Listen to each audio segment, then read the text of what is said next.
Pagkatapos tuyain ni Seong-ho si Manager Kim ay makikita natin na labis siyang binogbog ni Kim.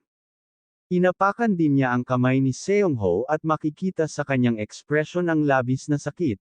Agad ding inawat ni Hanso si Kim na nagsasabing tumigil siya dahil baka mamatay na si Seong-ho kung kanya pa itong ipagpatuloy. Seryosong itinanong ni Kim kay Seong-ho kung talaga bang hindi niya nakita ang kanyang anak o nakilala. Nasinang-ayunan niya at agad ding ipinaliwanag na ito ay kanyang natanggap nang may nagpadala sa kanya ng isang box na mga cellphone.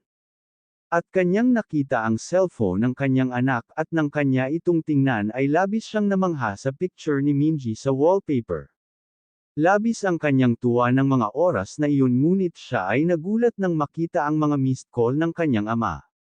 Sinabi niya sa kanyang mga taga-sunod na ito ay kakaiba. Ngunit hindi niya sinasadya na mapindot ang numero ni Kim at natawagan ito. Agad din niyang pinatay ng mapagtanto ang kanyang malaking pagkakamali. Nagulat si Kim nang sabihin si Seong-ho na nag-iisa lang ang numero sa cellphone at iyon ay sa kanyang ama.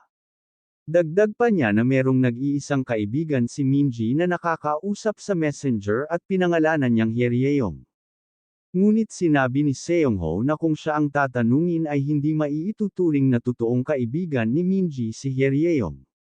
Naalala ni Manager Kim ang mga panahong binabanggit ni Minji ang pangalang Hyeryong kaya nung pagkatapos nilang humingi ng tawad sa family Jew at nung ipinaalam niya na magkakaroon sila ng field trip.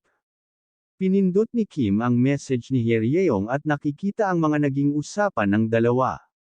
Sinabi ni Hyeryong na bukas ang kanyang kaarawan at bilang tugon ni Minji ay sinabi niya na araw-araw siya nagsi-celebrate ng birthday. Mababasa din na hinihiram ni Hyeryong ang cellphone ni Minji. Humingi ng tawad si Seong-ho sa kanyang sasabihin at sinabi na sa tingin niya ay ginagamit lang ni Hyeryong si Minji.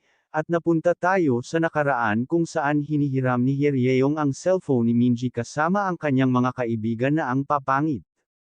Tinanong ni Minji kung bakit niya kailangang ibigay iyon. Binobola naman ni Hyeryong si Minji sa pagsasabing sila ay magkaibigan. Natuwa naman si Minji sa mga katagang binitawan niya sa pag-aakalang totoong itinuturing siyang kaibigan ni Hyeryong at ibinigay ang kanyang cellphone. Makikita din natin ang pag-alis ng grupo habang hawak ang cellphone ni Minji. Pinagtawanan ng mga ito si Minji sa pagsasabing siya ay utu-uto. Makikita namang galit na galit gustong manakit ni Manager Kim. Napunta naman tayo sa nakaraan kung saan magkasama si Kim at Minji at kanilang sinasagutan ng isang form patungkol sa education environment. Tinanong ni Kim kung ano ang pangalan ng kanyang kaibigan. Sumagot si Minji sa pagsasabi ng buong pangalan ni Hyeryong Kang at iniutos na ilagay sa form ang pangalan ng kanyang kaibigan na agad ding ginawa ni Kim. Sinabi ni Minji na sila ay magkaibigan at close sa isa't isa. Galit na galit si Kim nang maalala iyon at napagtanto na pagkatapos ng mabubuting ginagawa ni Minji ay ginagamit lang siya nito. Napunta din tayo sa maikling flashback kung saan pinapagalitan ni Kim si Minji dahil sa hindi pagsagot sa mga tawag niya. Nagpaliwanag si Minji na sinasabing dahil siya ay kasama ang kanyang kaibigan.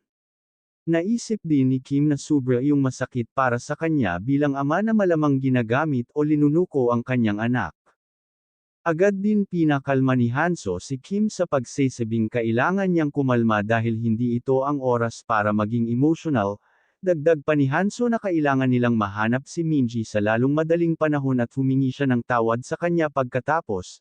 Pinalakas din ni Hanso si Kim sa pagsasabing ang isang magulang ay handang gawin ang lahat para sa anak kahit ano pa ang pagsubok na humadlang sa kanya.